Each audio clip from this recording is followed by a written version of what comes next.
"You son of a bitch! Why are you selling me out?" I said angrily. Everything in this world comes from profit.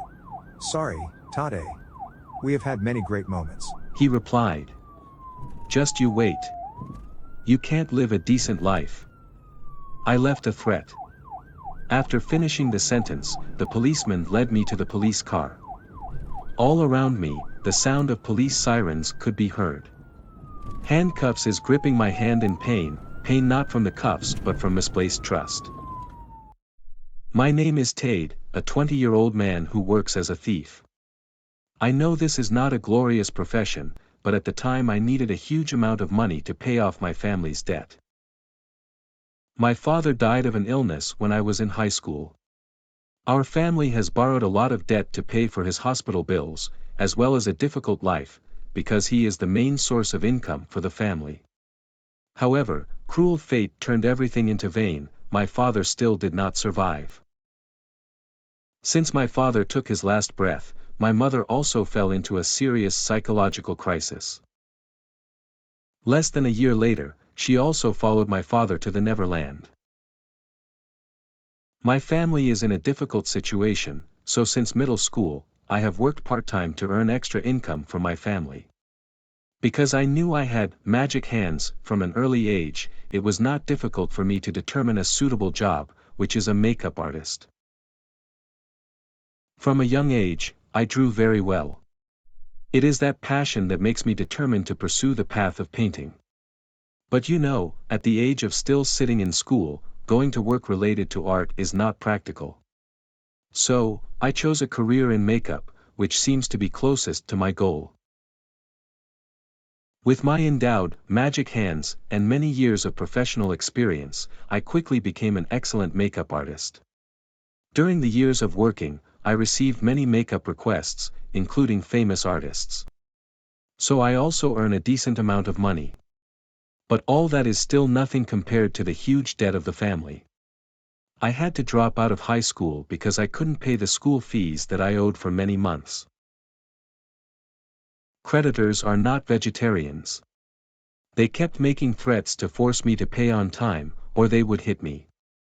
In desperation, I tried to find a way to make money as quickly as possible, even if it meant getting my hands dirty. The meeting with Daniel was a chance encounter. While wandering in the unknown night, I caught him masterfully pry open the door of someone else's house. I quickly rushed over to catch him. Confused, he begged me not to report him to the local authorities. After thinking for a while, I agreed not to denounce him on one condition: he would have to let me join his work. Of course, he happily agreed because he didn't get caught, and even gained an ally like me. Daniel is the same age as me, is a professional locksmith.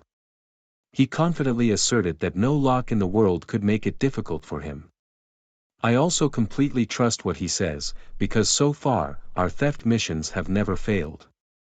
He shared that he dropped out of school at a young age and studied at a lock shop. Thanks to his research and discovery, for a long time he found the principle of opening all kinds of locks. From there, he began to follow the path of stealing because in just one night, he could earn the same amount of money as he had to work for a month at the lock shop. Before meeting me, he only dared to carry out small thefts because the security systems in the large, luxurious houses of the rich could easily capture his image. But since I joined, together we have done many bigger missions. We even cleaned the house of a rich man in the area once, making him cry for 3 days and 3 nights. And why is that? Because I'm a master of disguise. Before doing a mission, I dressed both me and him as 2 completely different people. After completing the mission and withdrawing from the operating point, we disguised ourselves once more. Thanks to that, all of our missions are successful. Although I have not failed once, I am still afraid of a long night is fraught with dreams. From the moment I had the money to pay off the entire debt, I had the intention to give up this dangerous path of earning and continue pursuing my dream of painting. But Daniel don't want. The quick and easy making of money has long turned him into a mercenary. As soon as I announced that I didn't want to steal anymore, he was extremely angry.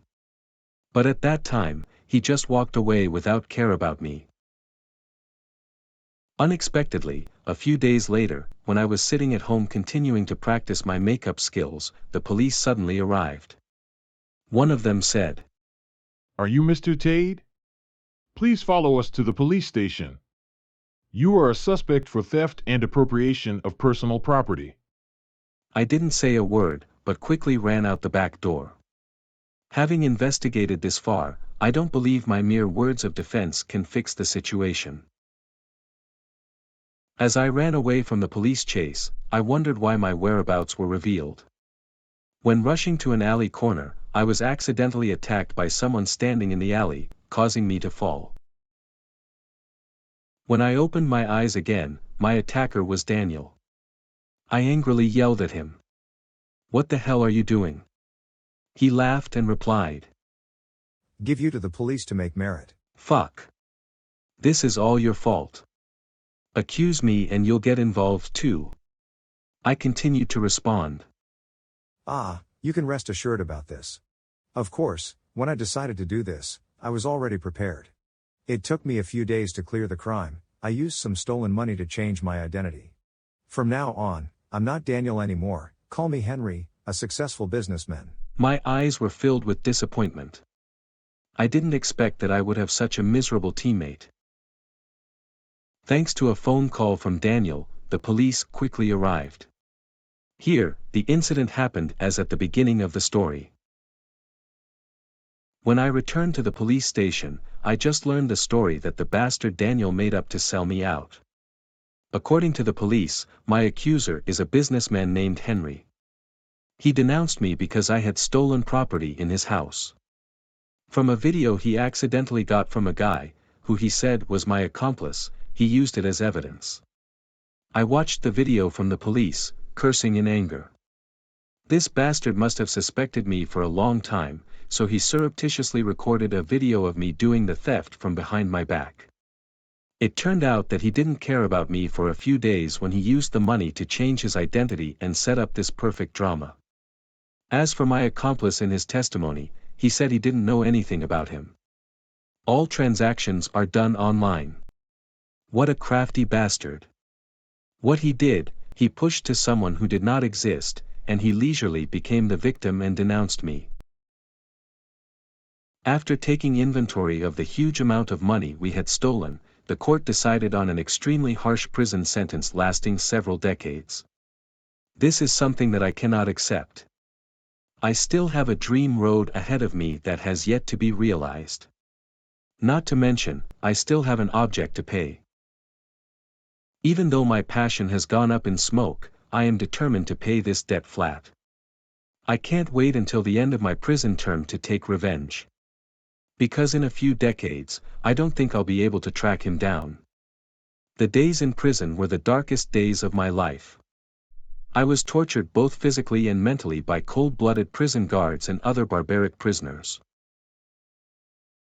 Luckily for me, the guys in my cell were relatively sociable.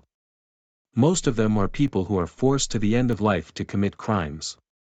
Among them, the one who treated me the best was a tall guy named Leon. Because he was also betrayed by his accomplices, he sympathized with me very much. What we all have in common is extremely long sentences or, at worst, life in prison. With nothing left to lose, we decided to plan a prison break together. Sink or swim.